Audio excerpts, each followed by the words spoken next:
and New York twice before we actually got signed by John Kolodner.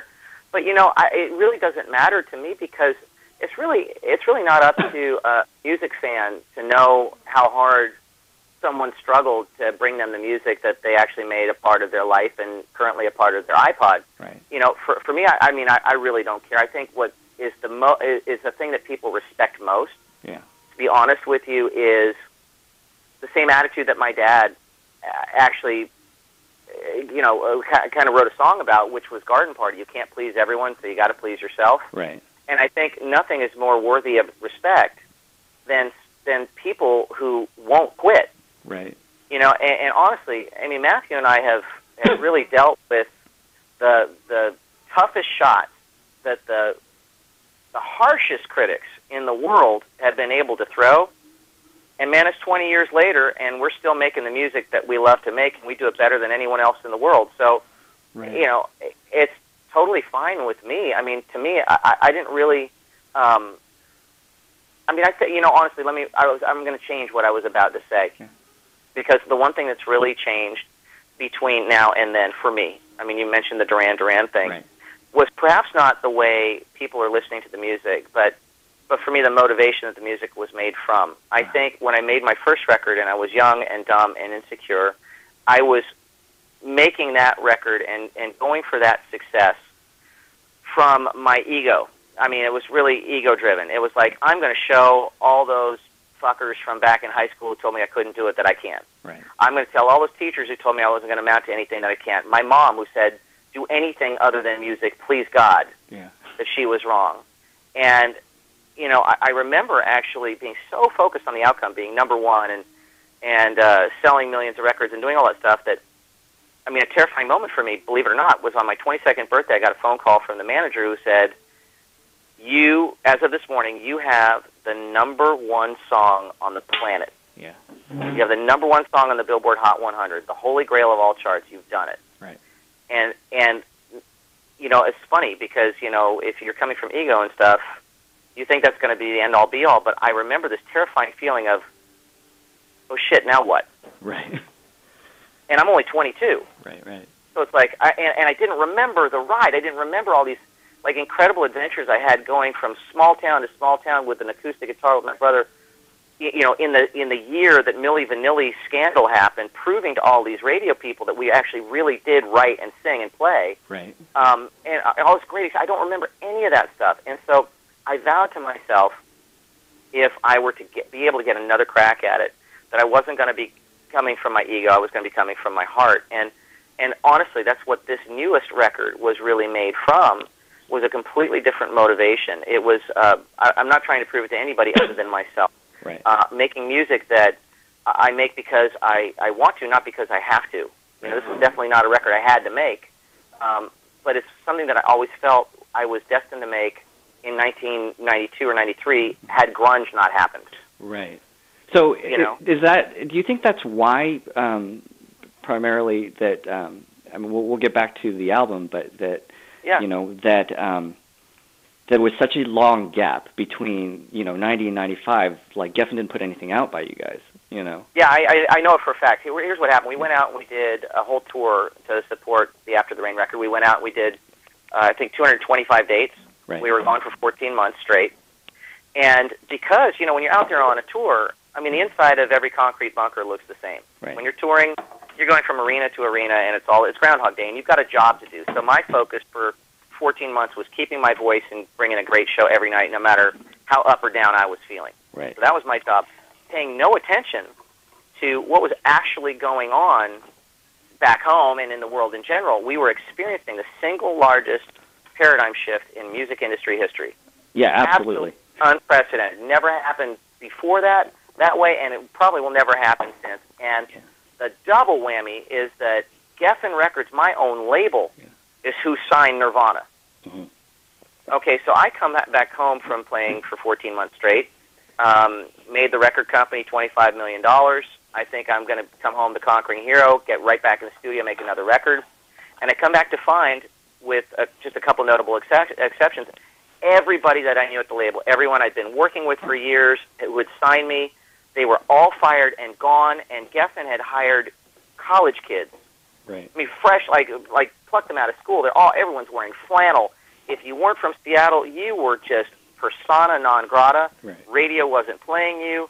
MTV was not playing you. You were over. And Geffen found themselves in a really interesting position. They couldn't let us go and go record for somebody else because it would be embarrassing if we came off of that and went to, like Warner Brothers, who was still supporting melodic hard rock and made a record that hit with people. Mm-hmm. It would have been embarrassing to them. So all they did, their answer to it, was to keep us in the studio forever. Right. And a lot of people don't understand that when you're signed to a record deal, you got to do what the record company says. You can't record for anybody else. You literally are their property for as long as you're signed. And we were signed to a 3-album deal. Right. So we were kept in the studio for 4.5, 5 years, watching our whole following go away. And there was nothing we could do about it. And it took us that long to actually get out of the record deal. Right. So is that why you guys basically went and started your own label then? That's exactly why. Yeah. We actually saw the writing on the wall. And, did we make that decision from inspiration or desperation? I don't know. But I do know that we realized that, the only carrot that a major label can dangle in front of any starting artist is, hey, kid, we're going to make you famous. Right. Now, if you look at the business side of major labels, none of it makes any sense. And I have this talk with kids who are starting up all the time. And the best way for me to describe the typical paradigm of the music industry is, okay, music industry is like buying a house. Right. I go to the bank, and I get a loan from the bank to buy my house. Okay, it's a lot more than I can normally afford, but the bank loans me the money. I buy the house, and then I work really hard to pay the bank back. Right.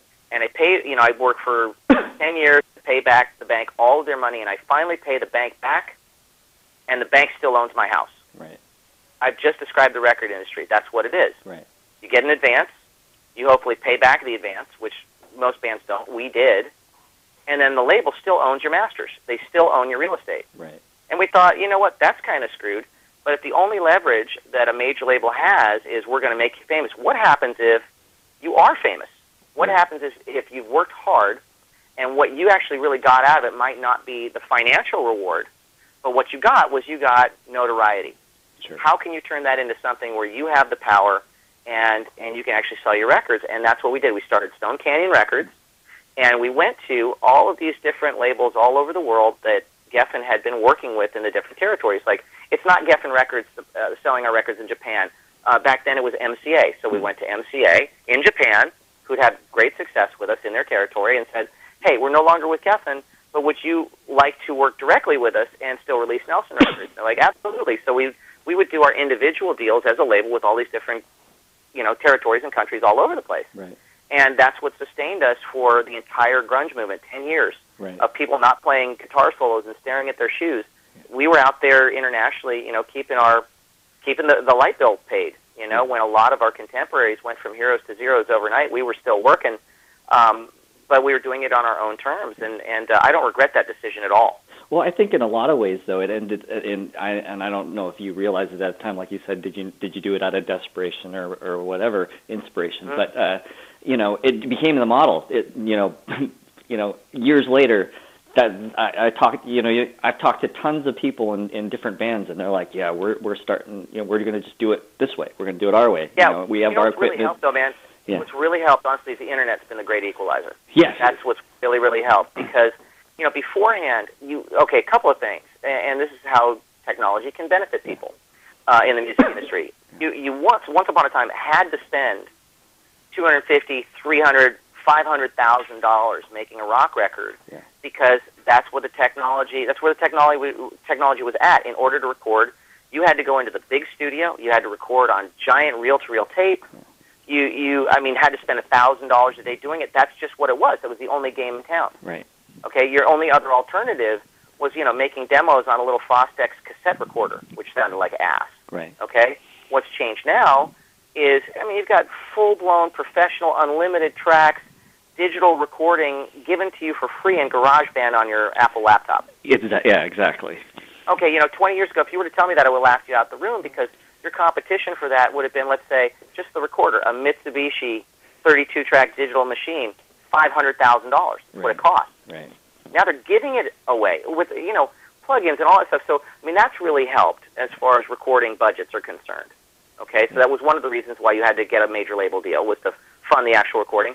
You don't have to do that now. I've got great vintage gear. I've got a home recording studio that's absolutely pro quality, but I own it all now, which is great. Right. Okay. The second thing is distribution. Back in the day, the major labels, they owned the pressing plants for the CDs. They owned, they had exclusive contracts with the rack jobbers who actually supplied all of the local music stores. We were forbidden by contract to sell any of our records at our shows. Think how stupid that is. Right. Okay, but now it's like a given. Of course you sell CDs at shows. You get people in a peak state, you sell CDs to your fans. Absolutely. Back then you couldn't, because you'd piss off all the record stores. There are no record stores anymore. Okay, so that's done. Then the labels not only owned the pressing plants, they also owned the distribution and the trucks. Okay.